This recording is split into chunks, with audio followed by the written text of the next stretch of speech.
ফেব্রুয়ারি মাসের দ্বিতীয় রবিবার দারুণ কাটলো। ফ্রেন্ডস অ্যান্ড ফ্যামিলি মিলে চলে গেছিলাম তারকেশ্বর। আমার ছোট মেয়ে মাহির মুন্ডন ছিল, চুল দেওয়া। আমরা বেসিক্যালি বাঙালিরা 18 মাসে দিলেও আমাদের একটু দেরি হয়ে গেছিল। মেয়ের এখন বয়স 2 বছর। এই যে দেখুন কি সুন্দরভাবে পায়ে আলতা পড়ছে। তারপর ছিল এই চুল কাটার পালা।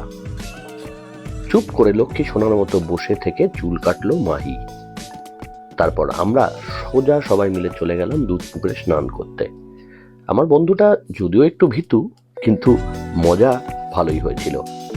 আপনারাও যদি তারকেশ্বরে গিয়ে এরকম কোনো রুমে থাকতে চান যেখান থেকে জানলা থেকে মন্দিরের ভিউ পাবেন, তাহলে ওটি অবশ্যই পিন্ড কমেন্টসে দেখুন। দারুণ মজা করলাম আমরা একসাথে। চলো, ভিডিওটা ভালো লাগলে ডু সাবস্ক্রাইব আওয়ার চ্যানেল।